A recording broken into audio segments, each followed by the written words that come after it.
Honorable invité bu ñu waxee JITAES da di kuréel boo xamante ne ni niveau national la dynamique multi acteur la ay partenaires yu bëri ñoo si nekk muy ONG muy institution de recherche muy collectivité territoriale am na li nga xamante ne mooy REVES réseau des villes vertes du Sénégal am na université yi am na producteurs yi am na transformation yi ñuy def sàmm ñuy def mbéy ñuy def pêche ñuy def leneen lépp ñu ngi su dynamique boobu JITAES nag synergie d'action la dañu ànd pour nekk ensemble pour mun a xeex benn mbir jëmale Sénégal kanam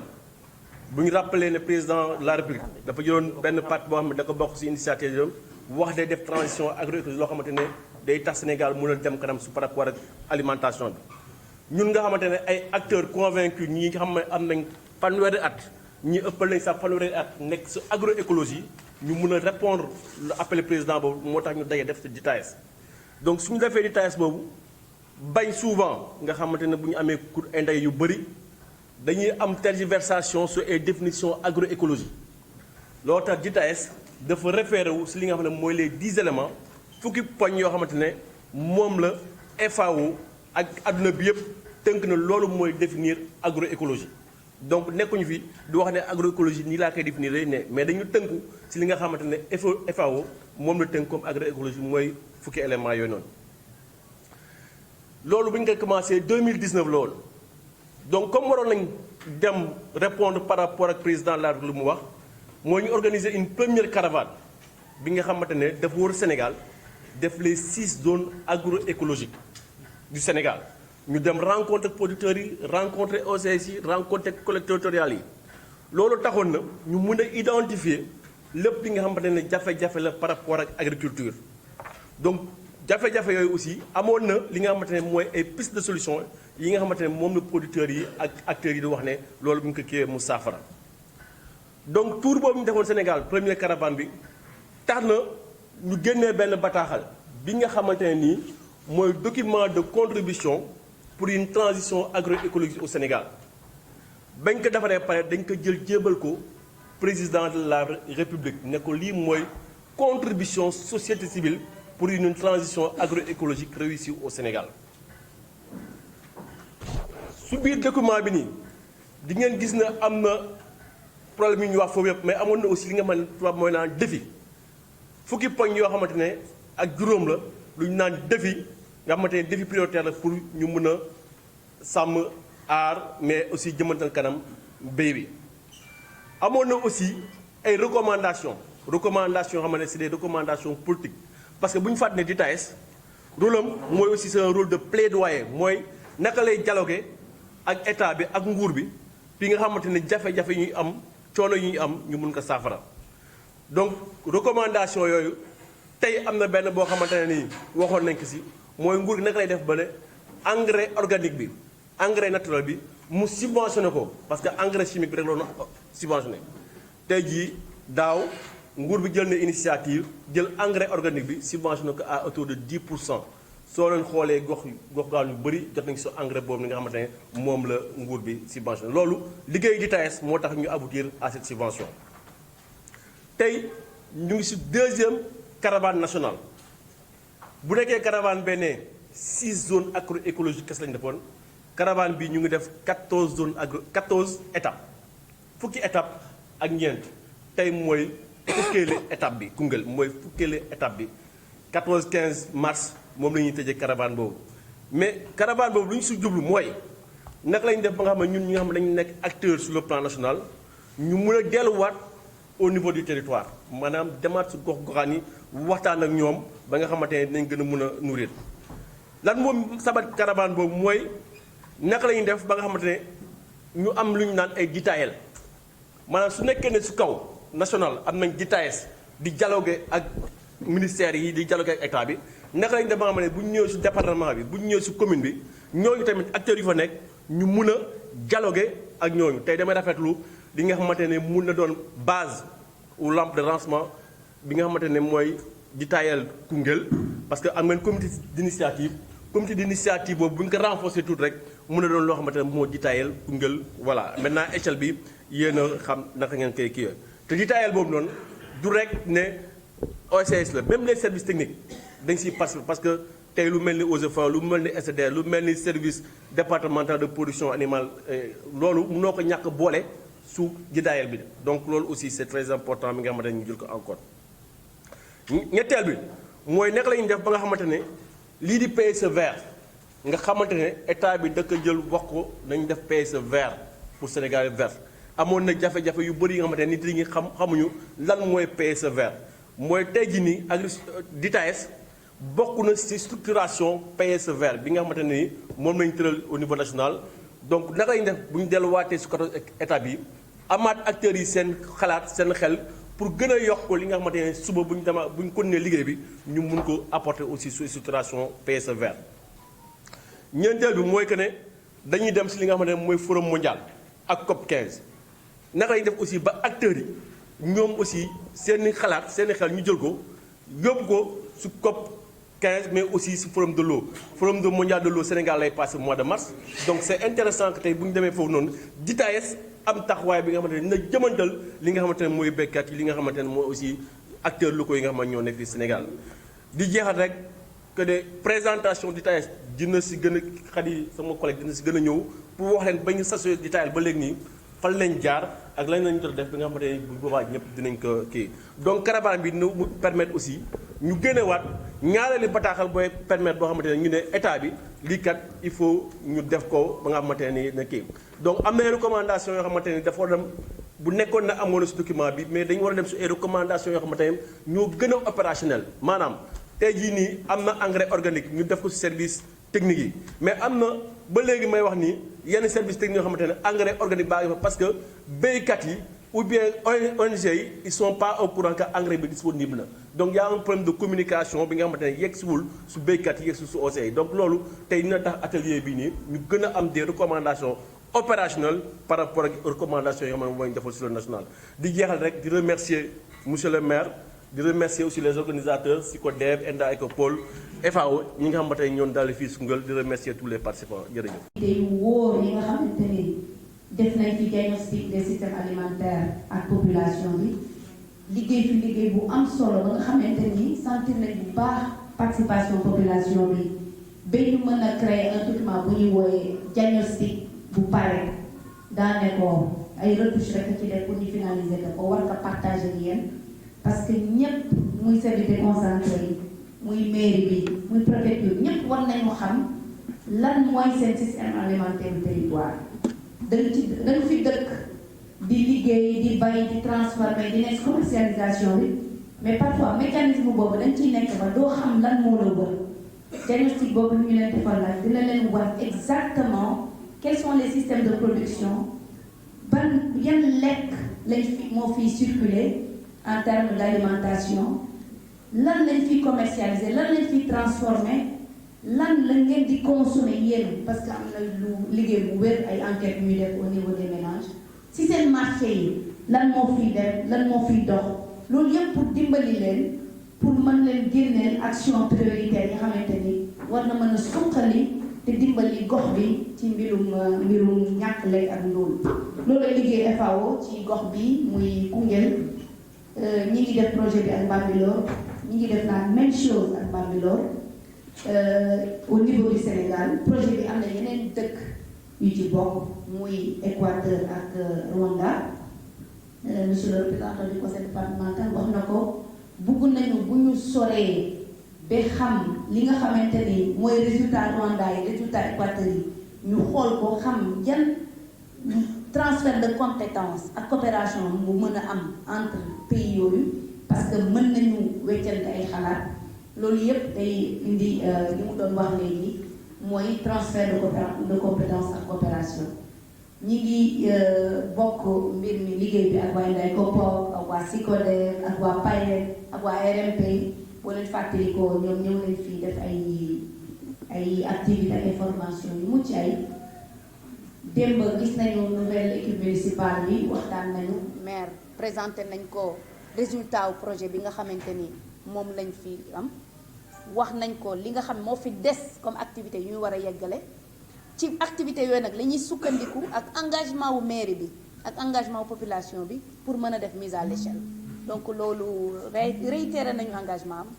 waxtaan nañu bàyyi na fi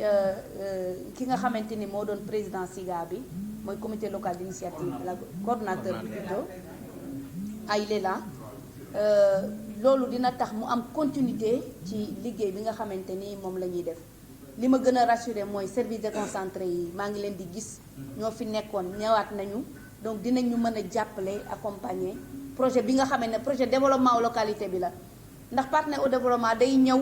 indi projet bu fekkee ne localité bi def na ko ay mbiri boppam day gën a sawar pour ñëw dolli donc loolu moo war doon sama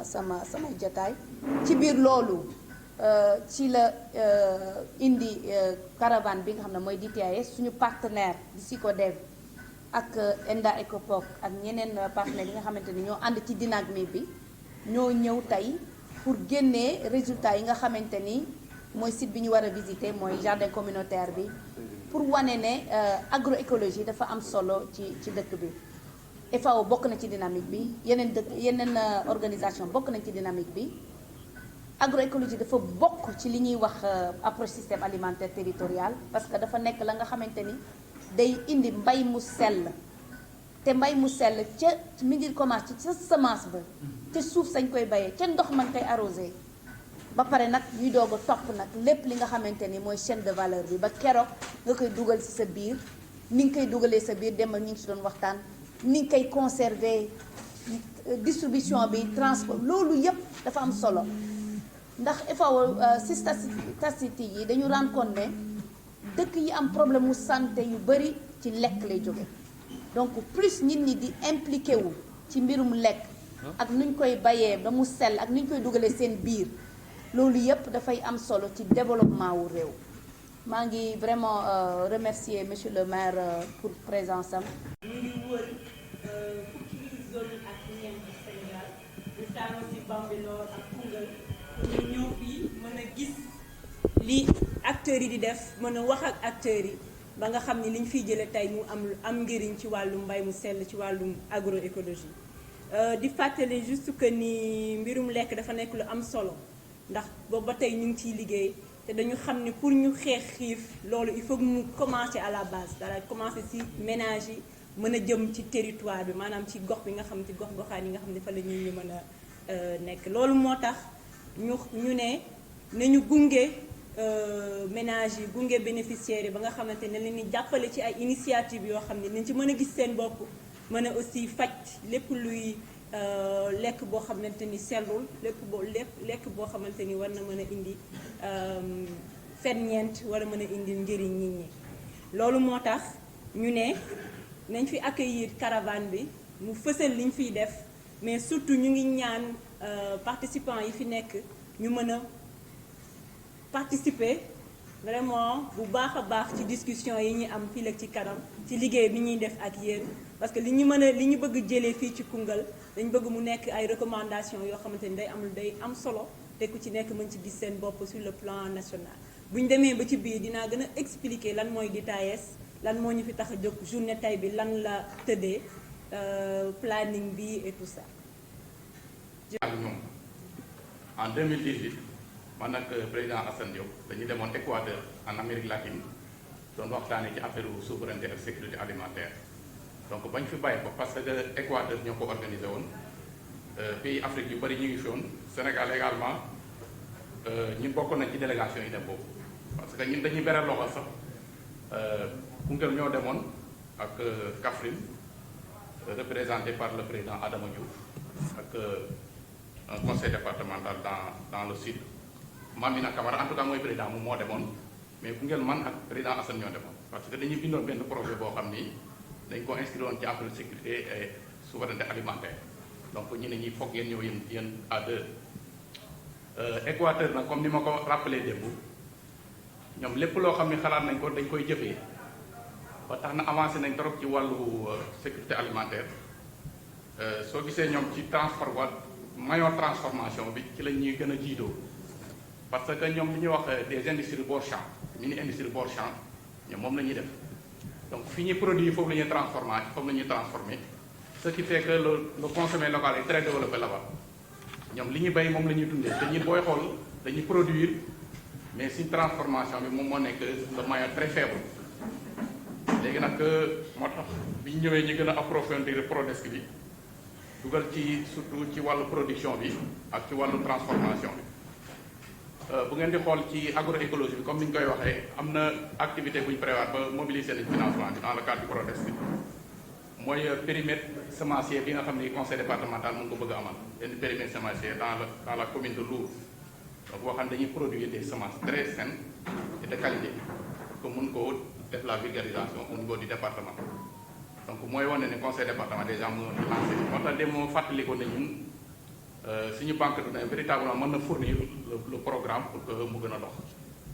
donc moo tax la présidente bi nga xam ne moom lañ nommé mu remplacé président Assane Diop mu continué ci dynamique boobu bi ñu yónnee invitation bi mu yebal ma pour ma teew donc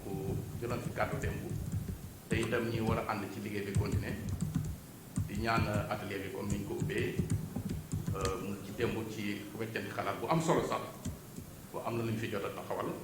donc ñi ñaan yàlla loolu ñu consolider ko également te ñu gën a renforcer ko également avec la présence des services techniques ñi nga xam ne ñëw nañ fi tey ñoom ñi nga xam seen xam-xam màcc na ci pour que mbir mi mu dépassé véritablement ci ay wax rek mais mu nekk ci ay jëf yoo xam ni duy am durabilité parce que li am na ku ko fi souligné démb problème de suivi la ñu am ñun maanaam mun nañuy bind lu bari mun nañuy def également mais bu après projet donc problème pérennisation yooyu dañ koy am mais dispositif bi ñu fi gis ak engagement bi ñu fi gis yaakaar nañ ne partenaires bu ñu accompagner bu ñu fi ñëwaatee ëllëg post projet bu ñu fi ñëwee dinañ gis ne mbir mi taxaw na mbir mi continué na donc conseil départemental ñu ngi fii ak suñu disponibilité également lépp loo xam ne ay données yu ñu soxla la wala suñu engagement donc incha allah rabi dinañ ko matale bu soobee yàlla di leen gërëm di leen sant jërëjëf. très bien Mamadou Ndiaye tey li nga xam te ni moom la ñuy wax dynamique pour une transition agroécologique au Sénégal di def benn caravane ñëw fii ci sa gox lan mooy sa appréciation. waaw appréciation bu baax la ndax mën naa projet boo xam ne la commencé nañ ko am mettre en œuvre depuis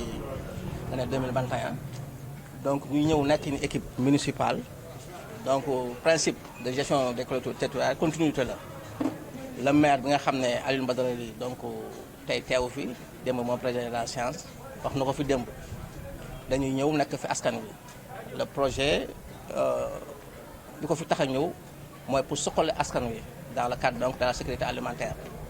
donc loolu dañuy defal vraiment projet bi démb la maire wax na ko on s'est engagé avec le conseil municipal pour la pérennisation donc de ce projet pour nga gunge vraiment kii DTAS ak FAO donc pour le bien-être de la population. donc mun nga jàpp ne bu ñu xaymaa lu nga xam ne mu lay wax document bi dina am jeexantal ci commune bu Koungheul. am nañ yaakaar bu baax si loolu ndax je pense que document bi am na lu mu basé wu j'espère que yaakaar naa ne def na un diagnostic de tous les besoins pour apporter des solutions donc document boobu dañ ko rafetlu yaakaar naa ne bu ñu ko teg jàngatee vraiment dañu si gis njëriñ loo xam ne vraiment population dañu si mën a njëriñu donc danañ ko partagé bu neex yàlla avec le conseil municipal donc pour une démultiplication très large donc dëkk mbaa moo ñu gëstooguñu ko mais am na yaakaar na njëriñ kese moo si nekk waaw. wax naa ko sànq engagement continuité donc taxawaay bu am solo ndax mairie bi population bi la fi nekkal donc suñu sacerdoce mooy engagé wu donc au projet de projet pour nga vraiment njëriñ li nga xam ne population mu ngi si xaar vraiment mu am ko donc loolu yaakaar naa ne on l'a dit hier incha allah. un engagement communautaire ndax la mairie représente la population donc auprès de la population wax nañ ko dem il faut un engagement communautaire de la population ñu ñëw jàpp si projet bi de façon volontaire de façon bénévole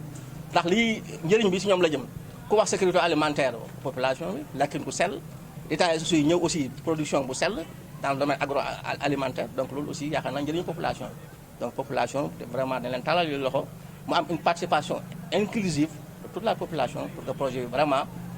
kii am njëriñ am jeexital. est-ce que jàpp nga ni jamono bii ñuy wax ni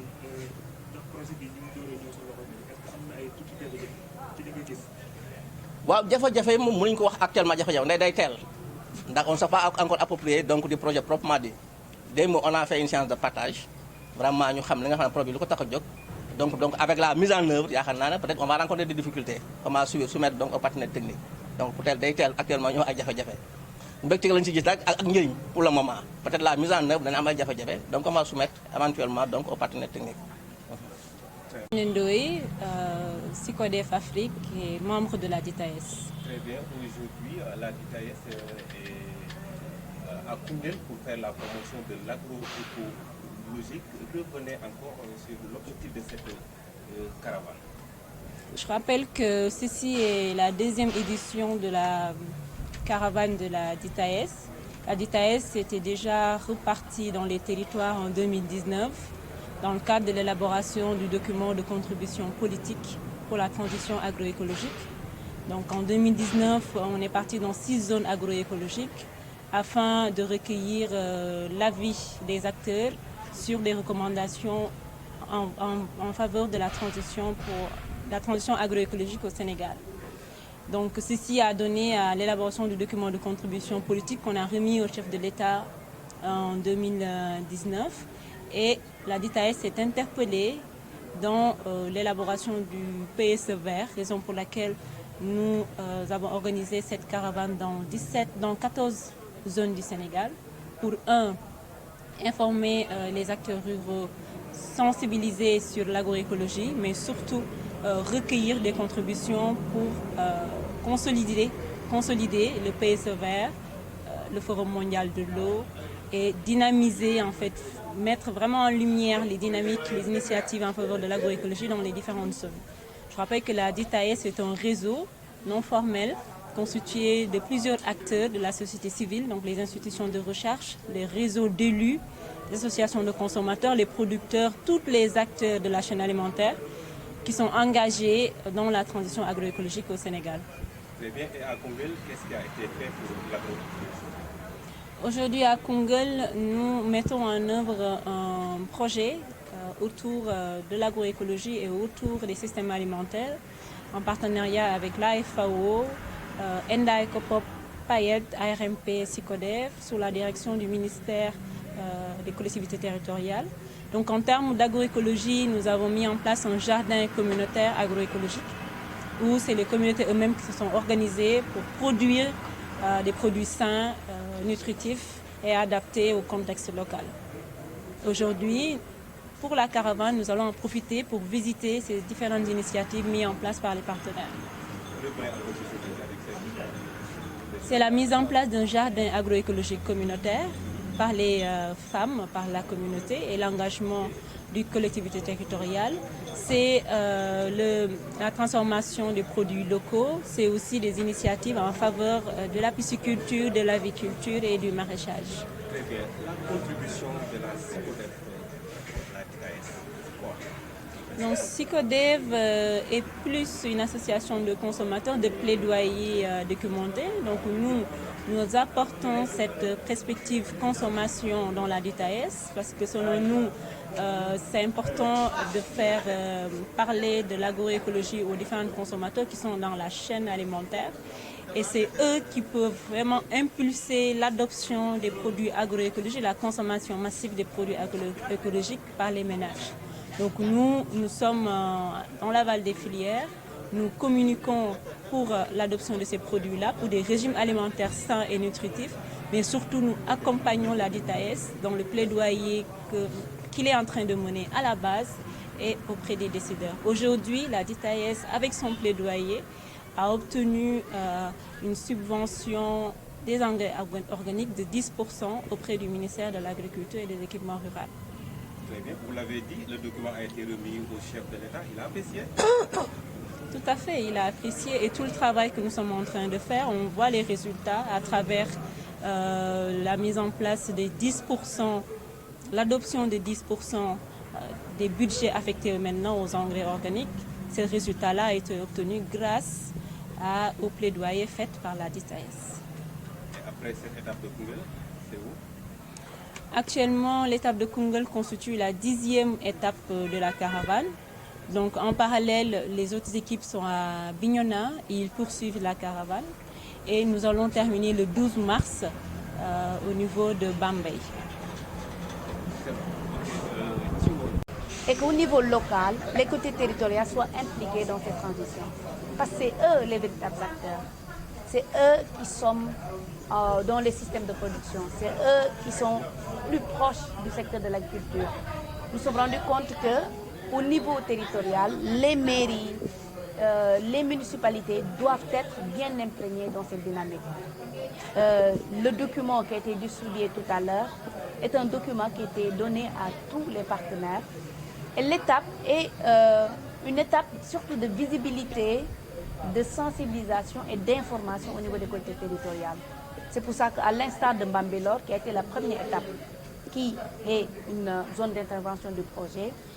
nous avons retenu opportun d'impliquer la ville de Koungheul, qui est l'une des étapes de ce processus. Très bien. Et comment se passe la sécurité alimentaire les différentes étapes décidées? La sécurité alimentaire, la FAO, est une organisation des Nations Unies qui lutte contre l'insécurité alimentaire et la nutrition dans tout le monde entier. Et beaucoup de projets sont en train d'être menés,